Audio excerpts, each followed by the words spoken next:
Voilà pour les actions, on va évidemment y revenir durant toute cette émission et nous voici d'ailleurs arrivés dans la seconde partie de cette émission. Osons les sujets consacrés au modèle du financement du secteur et pour en parler, deux experts nous ont rejoints. Pierre Laurent, vous êtes le directeur du développement à la direction des prêts et Guillaume Gilquin, vous êtes le responsable des études économiques. Bonjour messieurs et bienvenue. Bonjour. Alors évidemment, on va parler du fameux livret A, mais également de cette évolution du cadre législatif et réglementaire que vient de connaître le secteur. Une évolution sans précédent, notamment avec la mise en place du RLS, le dispositif de réduction de loyer de solidarité, la mise en place aussi d'une augmentation du taux réduit de TVA, la loi Elan, on vient de l'entendre, Olivier Sigel en a parlé.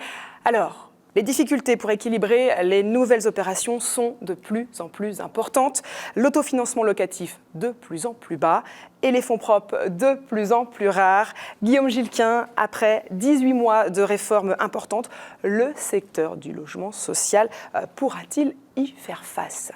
Nous avons publié une étude prospective sur la situation financière des bailleurs sociaux en octobre 2018, juste avant le congrès USH de Marseille. Donc c'est l'étude Perspective qui est disponible d'ailleurs sur la plateforme de la Banque des Territoires sur notre page études. Et c'était la première étude qui prenait en compte les mesures RLS et augmentation de TVA. Donc cette étude conclut que les bénéfices du secteur sont affectés par ces mesures assez fortement puisque l'autofinancement global baisse de 9 points de revenus locatifs sur 20 ans. Toutefois, la situation financière du secteur pourrait résister au prix d'une baisse de la production de logements sociaux et puis également d'un effort sur la dynamique de charge. Donc pour répondre à votre question, globalement, le secteur peut faire face à ces mesures, mais ça ne veut pas dire que certains bailleurs ne seront pas en difficulté. Alors justement, Guillaume, vous venez d'évoquer votre étude Perspective qui date donc de 2018. Depuis, énormément de choses ont évolué. Selon vous, quelles sont les nouvelles perspectives du point de vue du cadrage macroéconomique et également sectoriel ? Effectivement, c'était un secteur qui était plutôt habitué à plus de stabilité réglementaire. L'étude a 9 mois, donc elle est relativement récente, mais en fait, il s'est passé beaucoup de choses depuis. Et un point important, c'est la signature du pacte constructif entre l'État, les bailleurs sociaux, la Caisse des dépôts et Action Logement. Donc c'est un pacte qui a été signé en avril 2019. Alors certes, il acte les mesures RLS et augmentation de TVA, mais à un niveau moindre que ce qui était redouté l'année dernière par le secteur. Par ailleurs, il est assorti d'un plan d'investissement volontaire d'Action Logement, et puis du plan logement 2 de la Banque des Territoires, qui contient notamment des titres participatifs et des nouvelles enveloppes de prêts à taux fixe. Enfin, les macroéconomistes de la Caisse actualisent, comme chaque année, leurs prévisions économiques. Et cette année, on a plutôt des bonnes nouvelles sur ce front-là, puisqu'ils prévoient une remontée des taux plus tardive et moins importante que l'année dernière. Donc, par exemple, il prévoit que le taux du livret A sera à 0,5% en 2020 par application de la nouvelle formule. Et également, le taux de long terme, qui était jusqu'à présent anticipé à 2,1%, sera revu à la baisse. Donc ça, c'est une bonne nouvelle pour les annuités financières des bailleurs sociaux et pour leurs comptes. Donc globalement, le secteur, depuis le pacte productif, a plus de visibilité pour ses investissements, qui sont des investissements de long terme. Et donc, il est dans une meilleure situation en termes de capacité d'investissement. Et nous allons publier une actualisation de notre étude Perspective, normalement juste avant le congrès des 90 ans de l'USH en septembre. Merci Guillaume. Alors peut-être rentrons directement dans le vif du sujet. Vous évoquiez l'ensemble des réformes actuelles. Le secteur cherche des solutions les plus efficientes possibles, notamment du point de vue du financement. Dans ce contexte de taux de marché qui sont bas, finalement, quel intérêt à se financer sur TLA plutôt que sur le marché ? Alors le TLA, le livret A, c'est vraiment une spécificité française. Beaucoup de Français ont un lien très fort avec ce livret parce qu'en général, c'est le premier livret d'épargne qu'on ouvre pour les enfants. D'ailleurs, je vous ai amené mon exemplaire papier de livret A. Donc c'est un livret qui peut paraître un peu old school, mais en fait, il a beaucoup de vertus pour le financement du logement social.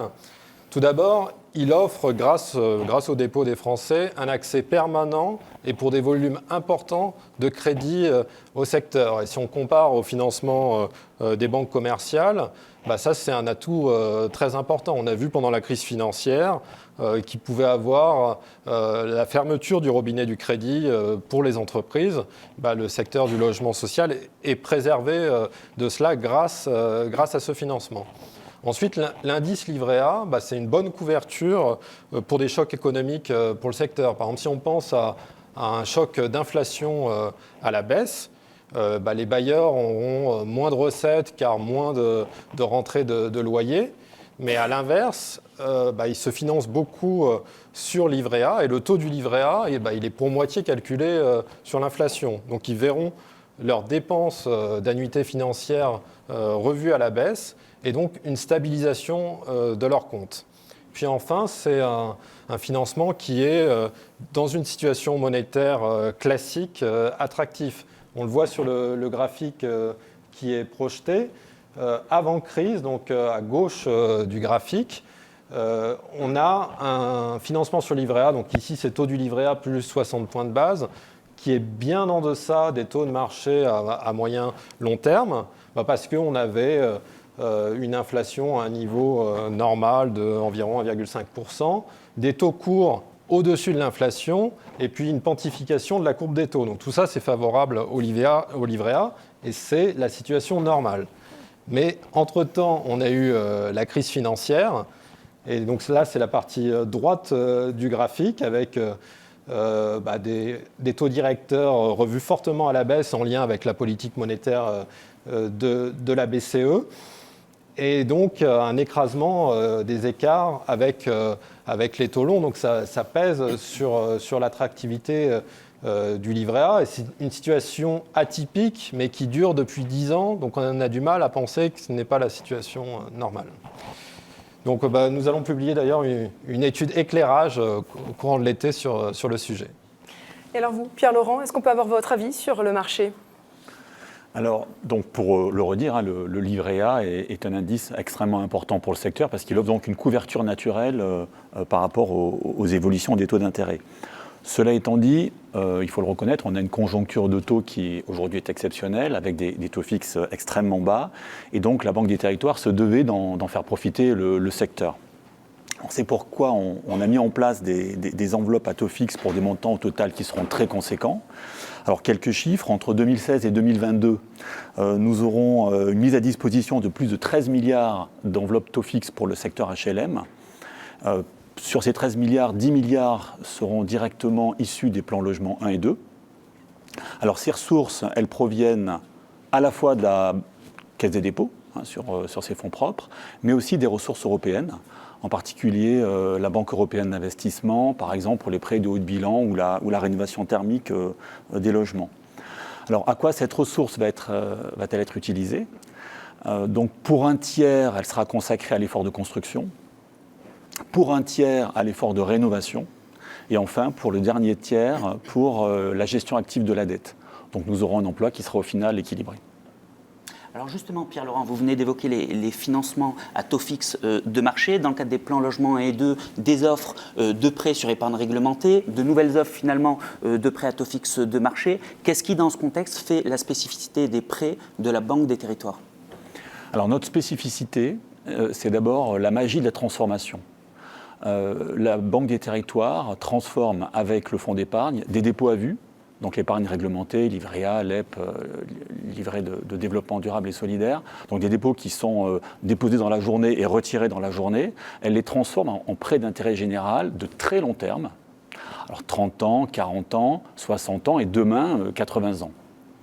Donc c'est un modèle tout à fait particulier, modèle prudentiel adapté, que l'on peut mettre en œuvre grâce aussi aux garanties que les collectivités locales apportent au système.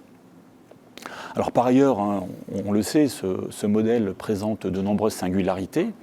Alors Guillaume Gilquin le rappelait, la capacité déjà de proposer des lignes de liquidité extrêmement massives, totalement sécurisées et étanches aux aléas de marché, ce qui est un point très important.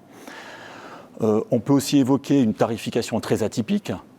Les banques commerciales donnent des taux d'intérêt en fonction de la qualité de crédit de leurs emprunteurs. La Banque des Territoires, ce n'est pas du tout cette logique. Nous proposons des marges différentes, mais en fonction de la qualité sociale ou environnementale des projets que l'on finance. On peut souligner enfin un principe d'universalité de nos interventions. Donc on s'intéresse vraiment à tous les territoires, que ce soit des quartiers politiques de la ville, du cœur de ville, ou des territoires tendus. Notre thèse d'intervention est très large.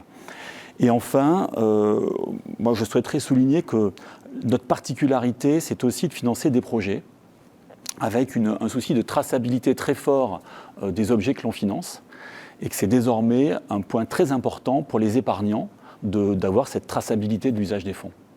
Alors vous dites que vos prêts sont universels et pourtant certaines zones, notamment détendues, ne sont pas éligibles à certains prêts. Comment vous expliquez cela ? Alors, avoir une approche universelle, ce n'est pas avoir un seul produit. Parce qu'un seul produit, bien entendu, ne pourrait pas être adapté à toutes les diversités des situations que l'on rencontre sur les territoires. Donc avoir une approche universelle, c'est pouvoir proposer des dispositifs qui correspondent aux besoins de chacun des territoires, voire même à chaque situation des organismes. Alors pour donner quelques exemples, Olivier Sichel évoquait le prêt octofoncier. Donc c'est un prêt qui va servir à financer le foncier en zone tendue uniquement. Mais d'un autre côté, par exemple, le dispositif RIAD, qui est un dispositif d'aide à la démolition, sera réservé aux zones détendues. Autre exemple, dans le cadre de la recomposition du secteur, nous pouvons proposer des financements sur mesure aux opérateurs, ce qui permet là encore de personnaliser au maximum. Alors peut-être Edwige, une dernière question pour clore cette séquence. Question pour Marianne. On vient d'évoquer donc les financements sur épargne réglementée, les financements bancaires qui aujourd'hui représentent près de 22% du financement annuel du secteur. Mais quid finalement des financements des intermédiaires ? On sait que la notation présente un coût et une certaine complexité, mais les taux semblent intéressants. Pensez-vous qu'il s'agit d'une option intéressante pour le secteur ? Alors c'est un sujet dont on parle beaucoup depuis qu'il y a eu le choc financier sur le secteur. Aujourd'hui, quand on regarde de très près, c'est encore un phénomène relativement marginal. On a 7 bailleurs sociaux qui ont été notés et il y en a 3 qui viennent régulièrement à l'émission. Et ils émettent pour des montants, somme toute, relativement modestes par rapport aux sommes que Pierre vient d'évoquer à l'instant. Il y a des coûts cachés induits, vous l'avez dit, et puis il y a des efforts à faire parce que la note, on l'a une fois, mais il faut la maintenir dans le temps. Voilà, il faut garder sa note. Alors, est-ce que c'est intéressant en termes de prix ? Indéniablement, sur la partie court terme, oui, ça l'est. Aujourd'hui, les taux, dans le contexte de taux qu'on connaît, voilà, c'est vraiment des financements vraiment pas chers, voire à des taux d'intérêt négatifs parfois. À moyen terme aussi, à plus long terme, c'est plus compliqué parce qu'il y a moins d'investisseurs qui sont intéressés. Les organismes de logements sociaux ont vraiment besoin de financement très long terme. Et puis les bailleurs ont besoin aussi de souplesse dans leurs dettes. Alors ces financements-là, ils n'offrent pas toute la souplesse requise. Par exemple, si on veut renégocier sa dette ou la rallonger, c'est plus compliqué. C'est le cas aussi des financements bancaires d'ailleurs très longs. C'est plus compliqué et parfois c'est même pas possible puisque en fait les investisseurs ont recédé cette créance ensuite. Donc on n'a pas le même niveau de relation avec son prêteur. Et puis il faut aussi regarder la méthodologie de notation des agences. Donc comment elles pratiquent sur les sociétés privées. Donc les bailleurs ont une notation intrinsèque, dite stand-alone, qui souvent est moyenne, parce qu'en France, les bailleurs sociaux sont très endettés. Et puis, il y a des facteurs de rehaussement. Alors pourquoi est-ce qu'à la fin, on finit par avoir une bonne note ? Eh bien, on a une bonne note parce qu'il y a tout ce dispositif institutionnel en France, un parapluie institutionnel, en fait, qui fait qu'il n'y a pas de faillite, qu'il y a une sécurité totale des financements, une liquidité illimitée. Et ça, c'est vraiment ce qui guide notre action. Alors on arrive bientôt à la fin de cette seconde partie. Guillaume Gilquin, merci pour votre analyse et vos réponses. Je le rappelle, vous êtes le responsable des études économiques. Marianne et Laurent, vous restez avec nous. Et justement, on parlait des spécificités de la Banque des Territoires. Eh bien, il en est une autre pour les prêts, les garanties demandées aux collectivités. Alors, vrai plus ou vrai caillou dans la chaussure? Eh bien, Olivier Mareuse, directeur des gestions d'actifs et directeur des fonds d'épargne, nous répond.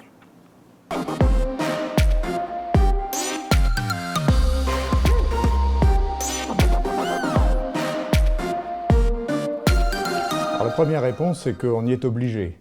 Ça fait partie des règles que le ministre de l'économie a fixées pour l'emploi des ressources du fonds d'épargne. Mais au-delà de ça, ces garanties s'inscrivent dans un système dont le fondement est la confiance et la sécurité.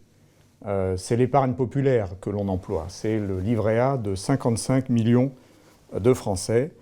Et donc, il y a des objectifs très ambitieux de sécurité et de confiance. La garantie de l'État sur les dépôts est un élément de cette sécurité. Les garanties des collectivités locales sur les prêts sont un autre élément de ce système de confiance et de sécurité. Et puis j'ajouterais que les garanties des collectivités locales, c'est aussi le moyen, c'est ce qui permet à la Banque des Territoires d'appliquer le même tarif pour tous les prêts aux OLS, quelle que soit leur situation financière et quelle que soit leur situation géographique. Et donc c'est un moyen très important de réduction des inégalités entre les territoires. On est bien là dans la vocation de la Banque des Territoires.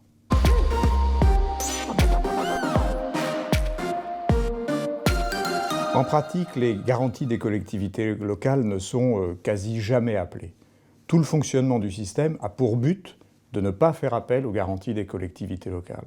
C'est tout le travail des équipes de la Banque des Territoires et de la direction des risques de la Caisse des dépôts pour s'assurer de la soutenabilité des opérations faites par les bailleurs. C'est aussi l'objectif de l'action de l'ANCOLS, des systèmes d'alerte des fédérations d'OLS, ou encore de l'action de la Caisse de garantie du logement social. Donc les difficultés, lorsqu'elles apparaissent, sont traitées très en amont, ou bien sont traitées par des plans CG2LS, jamais par le recours aux garanties des collectivités locales. Par ailleurs, l'existence de ces garanties ne réduit pas les capacités d'emprunt des collectivités concernées. Les garanties accordées au secteur du logement social ne sont pas prises en compte dans le calcul des ratios dits galants qui déterminent la capacité d'emprunt des collectivités territoriales. De la même manière, les banques, les agences de notation qui examinent la situation des collectivités locales connaissent bien le système de financement du logement social, toutes les garanties dont il est assorti et toutes les sécurités liées à son fonctionnement, et n'y voient pas un motif d'inquiétude sur la situation financière des collectivités.